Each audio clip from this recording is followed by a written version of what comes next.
Good evening, everybody. Welcome back to the latest episode of Gills in the Blood TV. It's Sunday night, which of course means it is match day review show time, and it's another away draw to reflect on, as on Saturday afternoon, Gills managed to come away at the death from Prenton Park with a 1-1 draw, courtesy of Joe Boday's absolute howitzer in injury time. Yeah, it finished Tranmere Rovers 1, Gillingham 1 on the Wirral. Not a game for the purists. Battling. Loads of endeavour. Draw felt about right, I think. Lots of effort, no real chances first half. Second period, I felt we was just potentially getting on top when the goal came, and there's big question marks over an offside in the build-up, but there doesn't seem to be a concrete angle of that, unfortunately, at the moment, so we're just going to have to suck it up a little bit. Didn't create loads, did we, in the final portion of the game, but we know with this group they will keep going to the well. They will empty the tank, as Gareth Ainsworth constantly alludes to, and we found a way to get ourselves level when the clock had ticked past 90 minutes. We go back to 2 o'clock, and that's when the team news came out for the game on Saturday afternoon, and if you looked at it and took it at face value, you probably thought that we was lining up in a 3-5-2 formation. But it was anything but that. It was confusing at times to us as fans. I certainly couldn't always work out how we were lined up. But I'm going to have a go. So the graphic is up here somewhere. I think it was almost a box midfield with a back four. So we had Glenn Morris in goal, Sam Gale at right back, and Max Clark as the left-sided fullback, with a central defensive pairing of Robbie McKenzie and Andy Smith. It then looked like it was Ethan Coleman and Armani Little in their natural positions. Further forward, it was a pairing of Ramo Hutton and Bradley Dack, and then a front two of Josh Andrews and Elliot Nevitt. So I think what the idea was for Hutton to join in with the press, and then if we broke, it became a 4-2-3-1. So he would dart out to the right, Elliot Nevitt would pull to the left-hand side, and Dacky would obviously take up his position behind Josh Andrews. Very fluid. Like I say, if I didn't know what was going on, maybe Tranmere didn't know what was going on. But yeah, certainly different, and certainly shows some flexibility and willingness from Gareth Ainsworth and the coaching staff to be different, to try and get points and play games in different ways. In terms of the bench, that was a lot more straightforward for me to work out. The goalkeeping option was Jake Turner. Defensively, it was Lenny Serino. He was on the bench due to an injury to Shadogi, picked up in the League Cup in the week. We had Johnny Williams, the returning Aaron Rowe, and Nelson Kumbeni as midfield picks. And the 2 striker options were Joe Boday, we'll get to him later, and Marcus Wiley. Like I said right at the top of the show, the first half and the game as a whole, to be fair, was very stop-start. It was attritional at times. It wasn't pretty to watch, and that's from both sides. Both sides were clearly trying to make things happen, but struggled. I thought defences were both on top. It became a first period of set plays and long throws, and defences were on top on the whole. I'm not going to lie. If you was a centre forward or an attacking player in that game, you didn't get a lot of change out of those coming up against you. And yeah, and here's a few examples.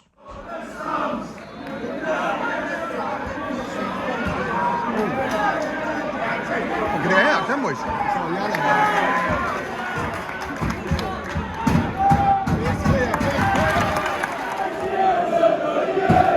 Win that first contact. Hold up.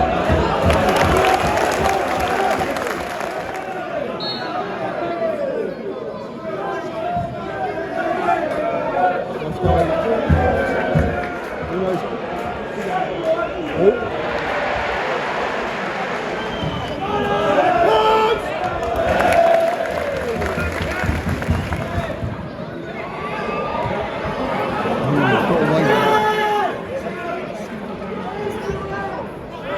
That's going out, that's going out.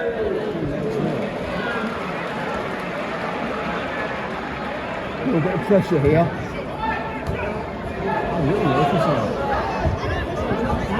Oh, look there.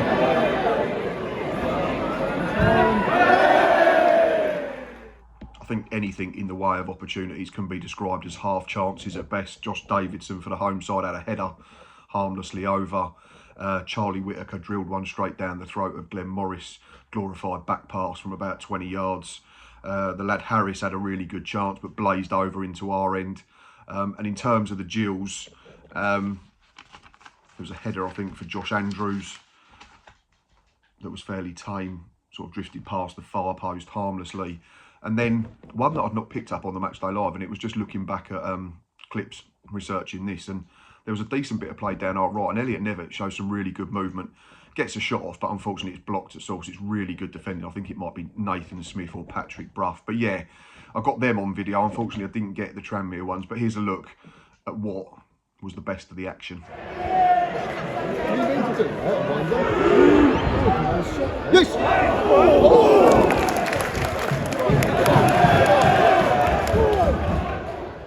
Oh, that's a great clip. That's a fantastic. And that was pretty much it. Much of a muchness in the first 3/4 of an hour. We'd had to make a change after about 20 minutes, unfortunately.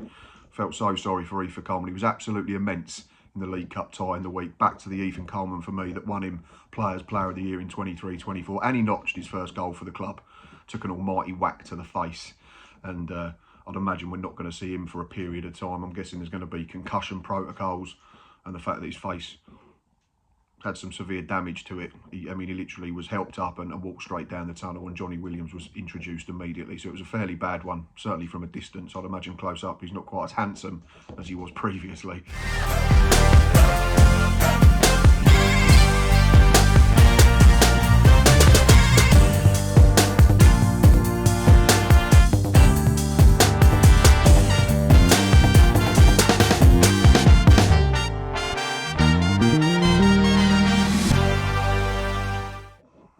Second half followed a similar pattern to the first, unfortunately.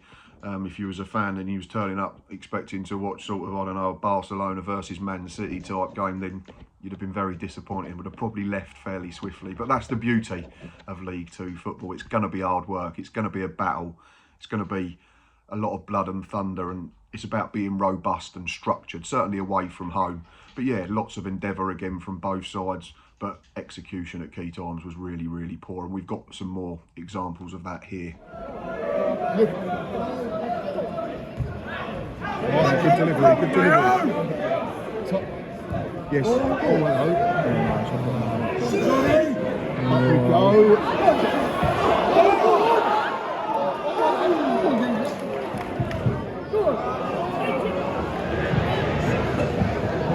Oh, that's a lengthy one, isn't it? Well played. Yeah, he can't do much there. It's a corner! No way! When the opening goal came, I think it was slightly against the run of play for me. I thought we were just starting to build up ahead of steam. We were starting to control the game a little bit more. I'm not saying we were creating loads of chances and getting in behind. It was a game where the football was played in front of both defences, but we were controlling possession. We were playing a game at a tempo that we were comfortable with. And then there's a clearance. We sort of stop. Christian Dennis apparently has come from fairly substantial offside position and flicked round the corner for Omari Patrick. To be fair to Patrick, he's still got a bit to do. He has a great first touch and then guides a right-footed effort across Glenn Morris into the far post right in front of the Tranmere supporters. It's a good goal from their perspective. I'd say we might have let ourselves down if we've stopped playing, because you can't trust officials at this level, unfortunately. And briefly on the referee, made some very, very odd decisions throughout the game. Booked Bradley Dack for kicking the ball away apparently early in the first half, even though he literally just rolled his foot over it and didn't move with it. He then allowed Cameron Norman to throw the ball away twice without a booking. And that theme continued throughout the 90 minutes. But then I've seen comments from Tranmere fans on social media saying that we played with 12 and we felt the same. So I'd imagine it's just a case then of somewhere in the middle that he was just a very, very bad referee, unfortunately. But yeah, we had to find a way then. We had to dig in, didn't we, to stay in the football match. We made changes, didn't we? Joe Bode had come on for Josh Andrews, who'd got through an hour, but was running on fumes towards the end of that hour.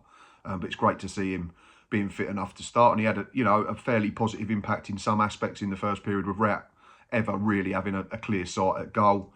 And after that, there was a triple change. Ramo Hutton, Bradley Dack and Elliot Nevitt were all withdrawn. And it was Marcus Wiley, not what the PA announcer was calling him. Aaron Rowe and Nelson Kambeni, they were all introduced in their places. But we had to dig in for a while. We had to suck it up. We had to be robust and stay in our shape. Ball was coming into our box fairly regularly. We defended, fairly well. We was putting our bodies on the line, our heads on the line. There was a couple of handball shouts which were laughable. But yeah, it didn't really look like we were going to get back in the game, did it? But yeah, here's some of them defensive actions. Or is it that in place? Where's that? How can that be hand, boys? No! No! Oh, what is it now? I know Gareth Ainsworth has come out in his post-match interview and said that, you know, the type of game it became was on him. He played to set up to be hard to beat. Not saying he didn't want to win the football match, but he's saying that you're away from home against a side that had scored 4 last week in front of their own fans. So in that sense, is a point of disaster? Absolutely not. Can we be better? Absolutely yes. He knows that, we know that. But if we were direct before, we was going ultra direct then. It was literally balls into a dangerous area and playing for second balls, playing for knockdowns, playing for a bit of luck, which I think it's fair to say we got. But I think it's also fair to say that we earned. And when the equaliser came, it's an absolute shoo-in for goal of the season. Win that ball, win that ball!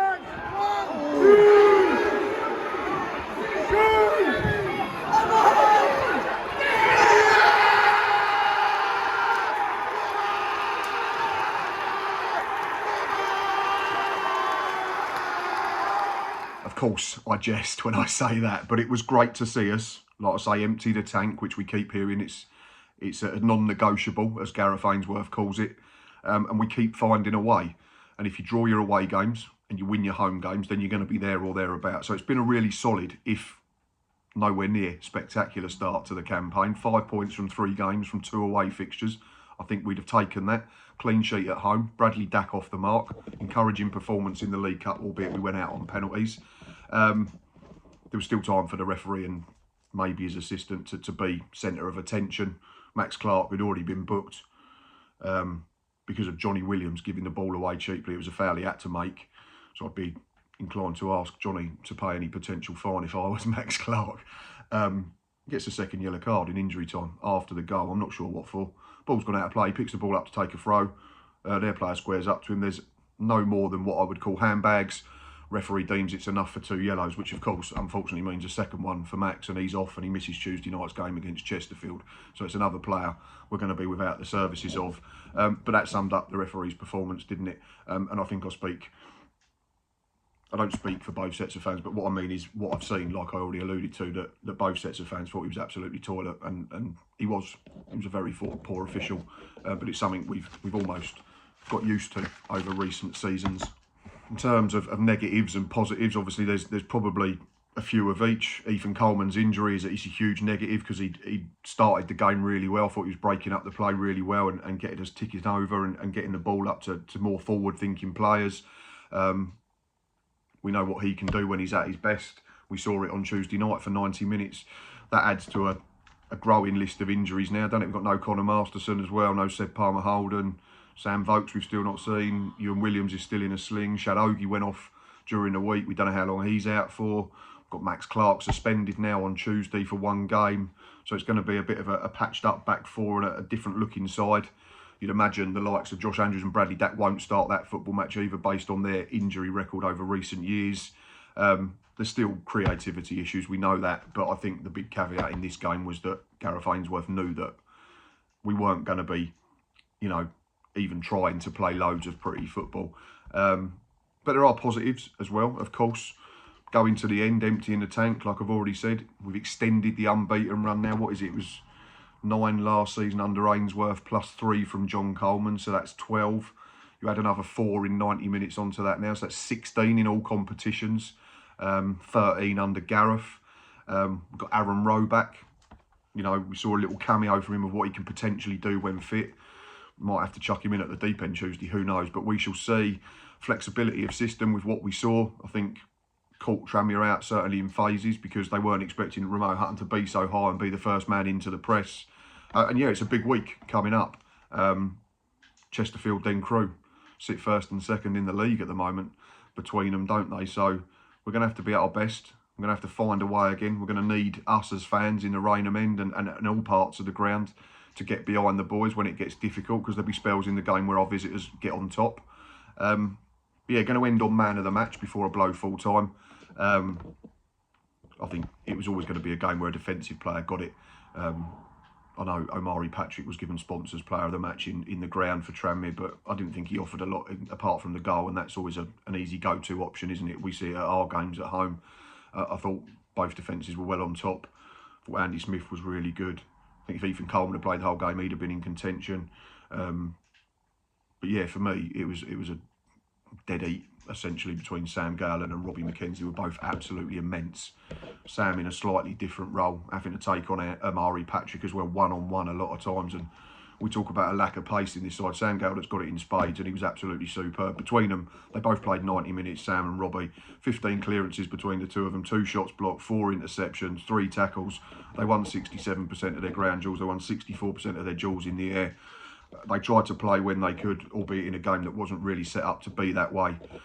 So yeah, for me, joint man of the match went to Sam Gale and Robbie McKenzie. Right, that is enough from me. We are officially into injury time, so it is a time to say thank you to everyone. If you're a Gills fan, a neutral or a Tranmere fan still watching at this point, thank you very, very much. Please, can you consider hitting that like button? These match day reviews have been really well received, the first 2. 94 likes for the Accrington game and then 126 on the Walsall win. So I'm going to be ambitious and aim for 100 on this one. So like I say, please click like. Please consider hitting subscribe. I want to get to 4,000 subscribers as quickly as possible. And that, of course, will mean a giveaway to one of you lucky people. So thank you very much for watching. Please continue to do so. The support never goes unnoticed. We'll be back Monday, 7 p.m. for episode 3 of the League 2 Hour. Hopefully, this is the last one where I'm on my own, and we will have Lee back for week 4. And yeah, it's a bumper week coming up, isn't it, in Sky Bet League 2. There's a full round of fixtures on Tuesday, so loads of stuff to get stuck into. Of course, Wednesday will be match preview, and then next Saturday we're at home to Crewe Alexandra, so plenty of content. So if you do press subscribe, don't forget to click that notification bell. You will not miss a show. The downside is you have to look at my face a lot more regularly. Anyway, that is definitely enough from me. Thank you very much for watching. Enjoy your week, and of course, up the Gills.